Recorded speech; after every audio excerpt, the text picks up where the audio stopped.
My Life Between Lives story from Newton-trained Institute practitioners. I see a whole change in the thrust of searching for answers about who we are and why we're here. And I think it's wonderful, and I just hope the movement continues to expand. Let us expand the universal consciousness together with a My Life Between Lives story presented by the Michael Newton Institute. Welcome to My LBL Story. My name is Ekomananda. Today we have special guest, Millie Diericx.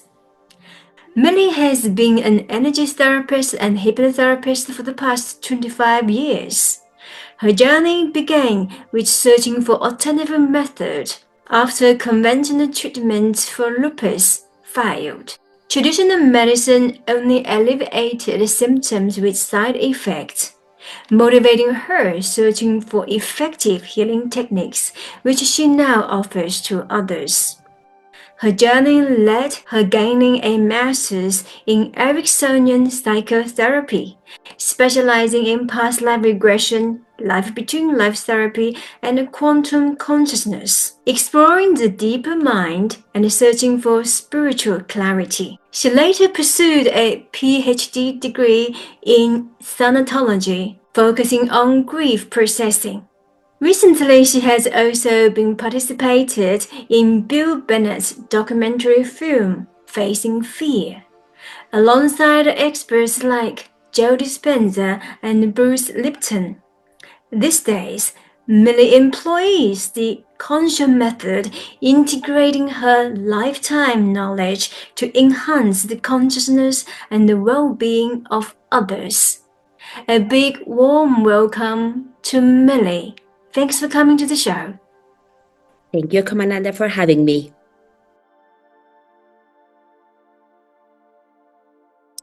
What role do you see LBL therapy and the light workers play on lifting humans' consciousness or Earth's consciousness? Oh, I think that's what we signed up for. I think when we were in the spirit world, we said, okay, we'll sign up for doing this because we are opening consciousness one at a time. And that experience of every person that we work with, they cannot unknow what they know. So that shift in the energy of the whole humanity, because we are all one. And in the morphic field, as Rupert Sheldrake calls it, when you get to a certain number, have you heard this theory about Rupert Sheldrake? He's a biologist, and he was studying monkeys in some islands somewhere in the South Pacific, and he saw a female monkey go and wash the fruit that they were eating. They usually ate it from the floor full of earth, and this female monkey went and washed the fruit and ate it and discovered that she could wash the fruit. And she went and showed this to her partner, to the male, and the male learned, and then they showed this to all the tribe. And suddenly, when enough monkeys knew how to do this in this island, other monkeys in other islands started doing exactly the same thing. So he discovered that there is a morphic field, a field of information for every species. And when you upgrade that information from the field, the whole species evolves. So I think that's exactly what we're doing. Every consciousness that we open, every consciousness that we expand, transmits this new knowledge to the morphic field of humanity. And when we reach a certain point, some people say, in religious people say that it's 144,000 souls or something like this. When enough people have this new information, the whole information will shift for the whole of humanity. And we will all start behaving, doing the new things, thinking in the new way, even if we haven't done anything for ourselves. It will just shift as the monkeys. They just started washing the fruit because it just felt normal and fine, and they had that information. And I can see that with kids. Kids today are born with the capability to use technology that we didn't have. When I was born, the TV was sort of a big chunk of thing, and you had to change the channels manually. And there were three, at least in Mexico, there were three channels, and the phones were like stuck in the wall, and you had to, and my kids, my sons, if I give them the telephone, they don't even understand how that works. And from the time they were, I don't know, 6 months old, you gave them an iPad or a phone, and they were able to use it. So that chip, that technology chip, that information is already in them. And I think we're doing the same with consciousness. We are giving that information to the morphic field, and all the consciousness that are opening the field to more and more consciousness until we get to that critical number in which every member of humanity, because we're all a member of the same humanity, can make the shift. So I think our work is incredibly important. I love that. I love your energy. I love that you're sharing your knowledge, your experience, the expertise in the healing field. And this morphic field is great news for many millions or billions of population out there. So good news for humans. Very good news. Yeah, you should read Rupert Sheldrake. He has very good news for us. What is the book title? You just Google Rupert Sheldrake, The 100th Monkey, I think. The 100th monkey, because when the 100th monkey learned how to do this, they all did. It was just like immediate. All right, that's pretty fast, and it's not difficult to get 100 monkeys or 100 humans to do the same practice. It's very easy and fast. With humans, because we're a lot more. They were a small community of monkeys, so we just needed 100. I think we're going to need like 144,000. This number is actually in the Bible, that 144,000 saved souls or something like this. I've heard of the same stories or theories. I believe it's the 144,000 light workers. Yeah, so for those who are on the pathway, becoming a light worker, or still in the shoes, in the position, in the stories of the wounded healer, and we encourage you to step up, even though you may or may not are watching this video, but we pass this energy out and you'll receive somewhere in your dream state, in your meditative state. I agree. Yes. Well said. Thank you. And I wanted you to talk a little bit more about your Konscio Method, which I believe that you perhaps integrated all of your techniques together. You've got all of those: Ericksonian psychotherapy, LBL, past life regression, allergenic dose, quantum consciousness, Jinshu, Jushu, Reiki, all of those. Yes. And tell us about your Konscio Method. As I told you, I was studying this, studying that. This works for this works for that. And then when the pandemic hit and I had to close the clinic, I started sort of telling people how to heal themselves. And I got to thinking, because I had the one precious element I didn't have before, time on my hands, which is very rare in my life. So I got to thinking, what is it that we're doing with all these techniques? What is really the change? And I got to the conclusion that what we're doing is shifting our consciousness. What we are healing is consciousness. Exactly. So that's why I called it the Konscio Method. Konscio is the Esperanto word for consciousness. And what we're doing with every healing technique, even with medical doctors, that they're still, experiencing all this evolution and doing all these transplants and things, they're expanding their consciousness and their knowledge. So what we're healing is from there. So that's why I called it the Konscio Method. And I made it a method because when I had the clinic, I had to come up with a framework of how to heal people. Because if you came in with headaches, but the other person came in with stomach upset, we had to part from a base. And that base is the body, because the body is what brought you to the clinic. So we start with the body and the consciousness of the body, the lowest form of consciousness. So get to know yourself and what's good for you and expand from there. So I divided consciousness into 4 levels.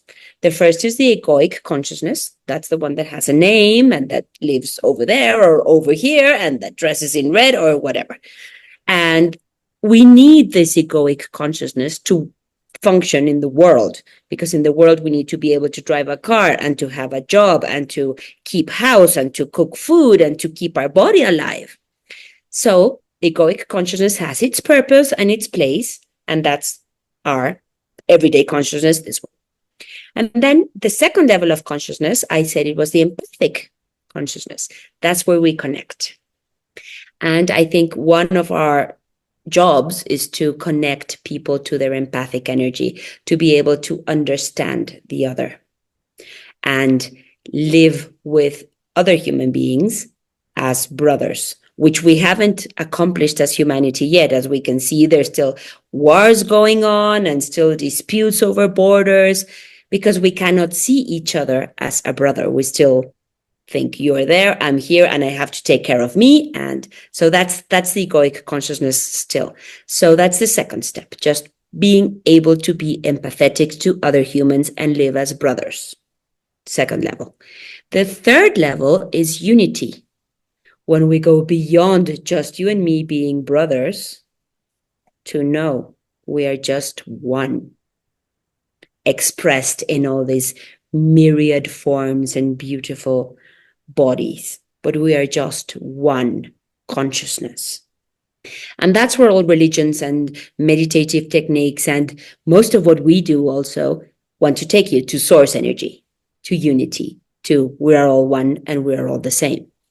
But then there's a fourth level of consciousness, and that's the void.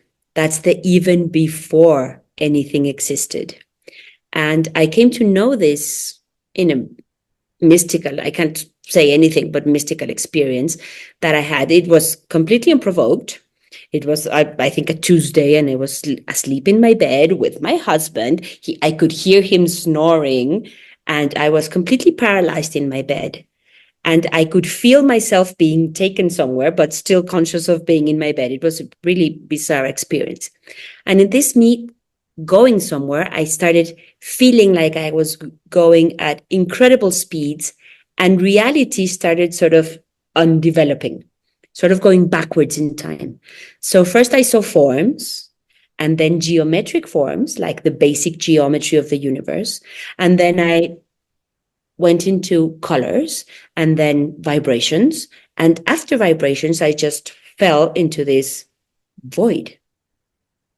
And in the void, there's truly nothing. It's before light, before time, before anything.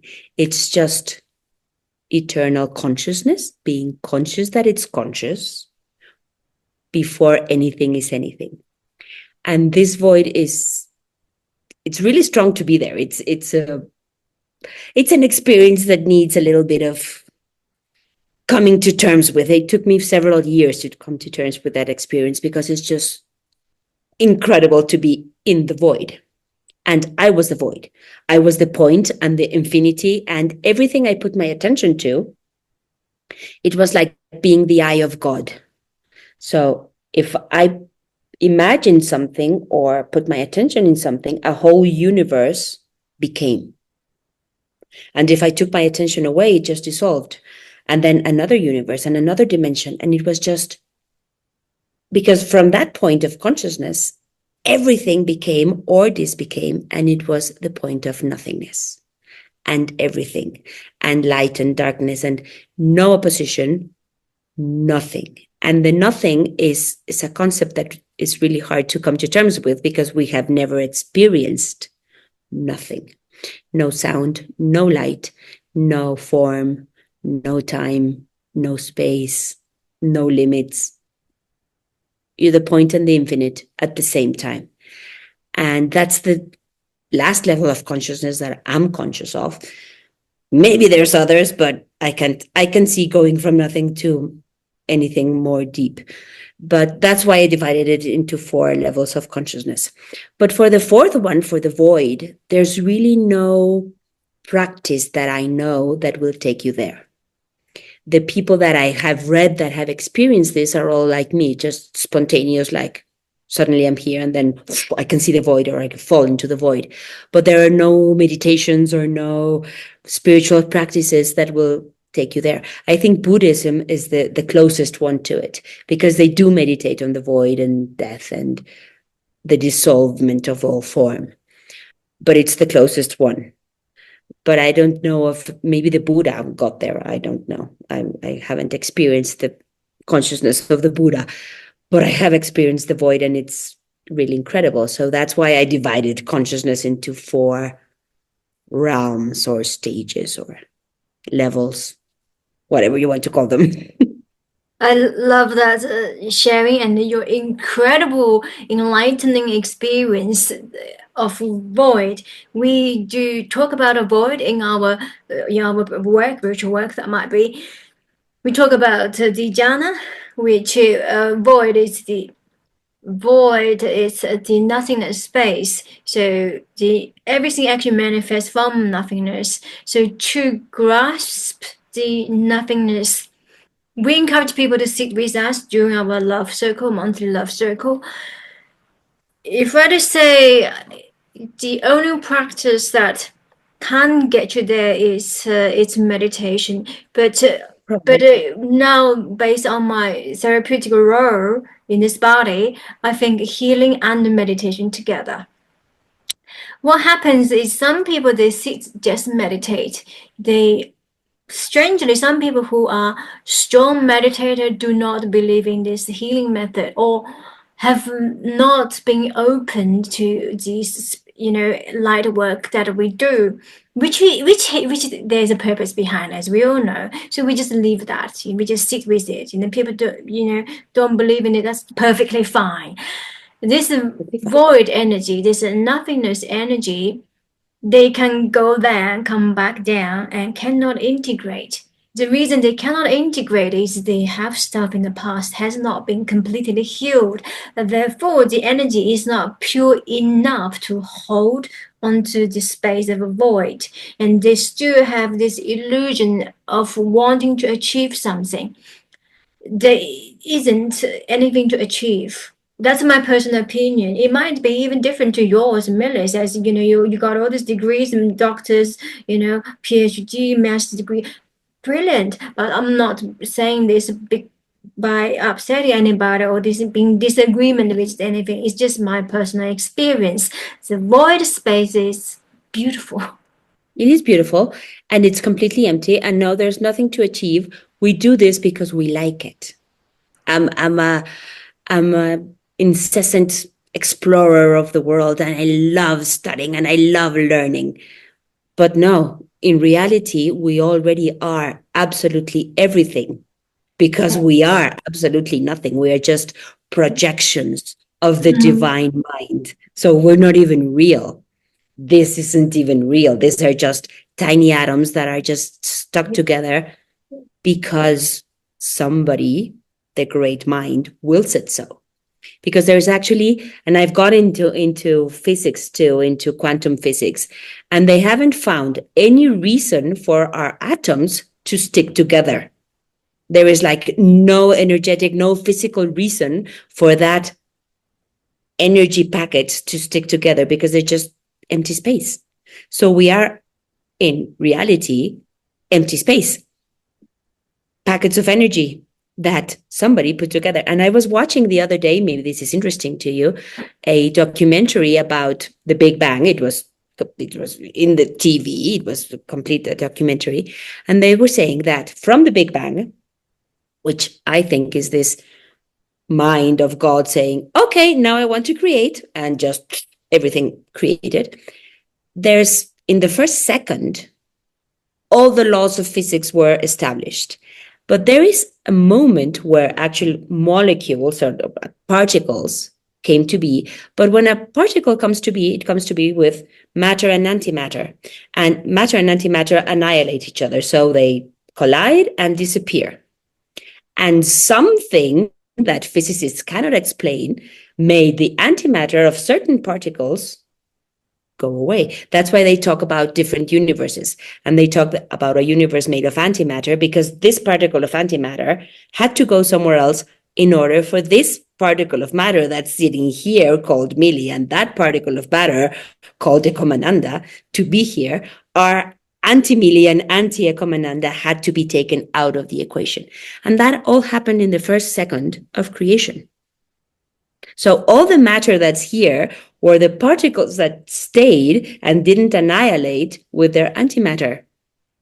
And I was just like, if people that discover this cannot believe in the mind of God and of a supreme being sort of saying, okay, you go there, you go here because I want to create something, or it's going to annihilate. And that was my experience from the void. When you think of something and it just creates, well, its opposite must be creating on the other side, the antimatter to the matter. So I thought that was just mind-boggling. Such an eye-opening or mind-blowing, sharing experiences is matter and antimatter, which is pulling this, positive pole and negative pole, together. How can you utilize this knowingness, or how can you climb the ladder continuously, expand your knowingness by utilizing what you know, by utilizing the mind. I mean, some say the mind does not exist, but so long, I think, so long we breathe, we have ego. The ego is here to survive, to do what it's supposed to do. Yeah, do a course, do some healing for others. It's helping one another. We're never separate. We're never just being here. Oh, I have this mission, I have this purpose. No, we're never separate from one another. We are always together doing one thing. Because we're all just God's mind, being itself in so many forms. Yes, the universe manifests as a different matter, different object, different subject, different item, different, atom, molecules. So the audience can connect to you through your website, finding your books on Amazon. Yeah, my books are all on Amazon. I've written 2 books, one called Befriending the Wolf, the guide to living and thriving with lupus, about my whole story with the lupus and almost dying. It was like my cathartic moment of taking that story out of the drama out, and how I started healing myself. That book was written in, I think, 2012. And then I wrote the Konscio Method in the pandemic, doing all this thinking exercise of what are we changing here? Why are we being able to heal people? And that's how the Konscio Method came to be. And also through my website, which is also Konscio, it's www.konscio, which is spelled KONSCIO.mx. I'm in Mexico. And there you can send me an email or whatever, and I'll be happy to answer any questions or do anything. We're explorers together. Let's explore this beautiful reality that we've created. I love your energy. You just got so much to offer, to share, and it's so unconditional, so beautiful. That's why I'm here. That's what I do. That's what we do. Yes. And so you have some training coming up. Yes, I'm going to do the program of self-healing. It's called Healing from Within, and that's in February and March. All the dates are in the website, and that's to teach people all these tools that I use on myself, and I still use them because things come up in life every day. So and they're absolute gold, and I'm teaching people how to use these tools, then you keep them forever, to be able to heal themselves. That's my synthesis of everything I've been doing is, okay, let's help people heal themselves and let's teach them how to do this in the most practical and easy way possible. Well, you've got that remarkable story, which is in your personal experience, that is totally valid and it needs to be known to the world. Yes, and it does work. I just gave that course in November, and an 83-year-old woman took it, and she had diabetes, and her blood sugar levels are lowering because she could find the root cause of the problem. Actually, the course is finding what triggers your symptoms, finding the root cause of the problem, how to heal that, and how to rewrite your story from that, and then find the purpose.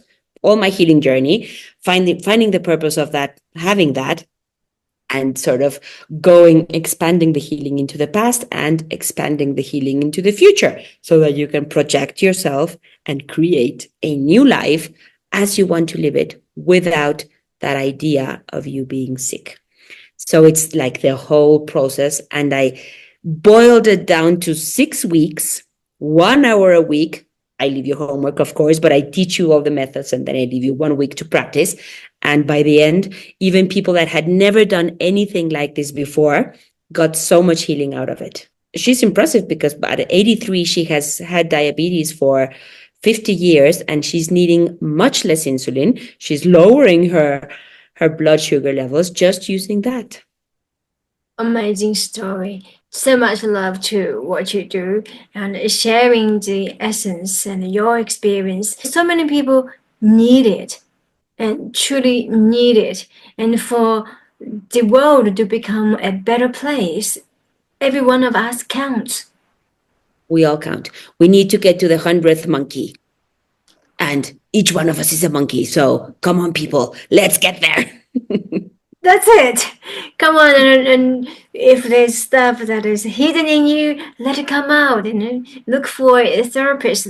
Millie is so beautiful, and her course is so affordable. And if anyone you want to heal, you can afford to see Millie. I'm not exaggerating, and that's the matter of fact. We are open. We are open and welcome all of souls. Sisters and brothers coming forward, don't be shy. The doors are open, and my healing is on donation basis. So everybody come. If somebody can't pay the price, I'm open to anything because, the whole idea is to heal as many people as possible and to teach all the. And you know what? Another thing that I want to say about that course, a mother took it and now she's using those techniques on her daughter and the daughter is getting the benefits. Because now she's got the tools. So it's not only for you, you can also use it on the people around you and help heal the world. Amazing. And so the course is conducted in English? Yes, I'm going to do it in English. I do it in English and Spanish once a year. And the next one is in English and in February, March. And it's also recorded. So if the time zone is not good for you, but you're in the group, you can watch it anytime you like. The idea is to get as many people as possible, I don't care where you're from, to enter the course and to be able to heal themselves and heal their communities and, their families and just to enjoy the life they have. We're here to enjoy and be happy. Amazing. We're here to enjoy life, have fun, and make it worthwhile. Even though this is not a permanent journey, but make the most out of it when you do have a body. Don't waste the time here. Have fun. Exactly. And when we're back in source, we can say, yes, I did something good for all my fellows. Yes, that's something when we leave this body, when this body perishes, we can say, I looking back, that's pretty fun journey, I had a wild journey, I did something good, and I'm proud of myself. Exactly. And I did the best I could with what I had and helped a lot of people. And you know what you do take? I have had a near-death experience. You don't take your money, you don't take your clothes or your jewels or anything like that. But you do take what you did for others and the love. The love you gave and the love you received that stays with the soul and that just goes with you. And it's so fulfilling. Yes, the experience is well summarized in the form of energy. It goes with yourself. The spirit goes with source energy.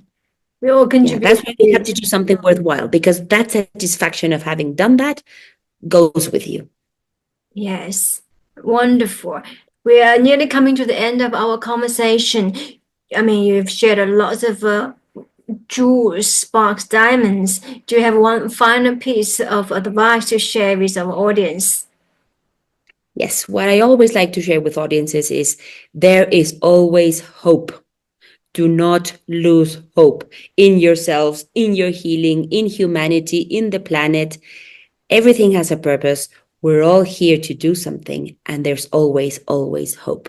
And everything can be healed. Even our poor planet that we're destroying by acres can be healed. We saw that during the pandemic when we just stopped, the world stopped, and nature just came back flourishing. So even our planet can heal if we let it, and our body can heal if we let it. So it's all in our hands to give those conditions, that proper environment for healing to occur. And healing occurs naturally because it's part of God's plan, of the universe's plan, of the whole system. So there's always hope. There's always hope. And thanks, Millie, for your wonderful insight, your beautiful energy, and your incredible healing journey. I wish you the very success in your training, and I encourage you, all of our audience, whoever that might be, share Millie's story and bring your friends and the families coming together and do a short course. It's not a lot of a commitment. It's only 6 weeks, 6 hours, and it's a very simple and easy journey. The easiest I could make it, I promise. No hay, no flourishings. It's just what you need to know to be able to heal. Exactly. You see that all in Millie's face. She's very simple and straightforward. You can see the bottom of her heart. And thank you so much, Millie, for coming to the show. Thank you. Thank you so much. And I so enjoyed it. It's just fabulous, and I'm absorbing your energy. I love your energy. You're so bubbly. You're so out there and just shine, and you dance so beautifully. Thank you. It's about the joy. So let's enjoy. That's what enjoying means. Just be in the joy. Be in the joy. Thank you so much once again for coming to the show. Love and light to you and to all of our audience. All of our audience, thank you for listening. Thank you.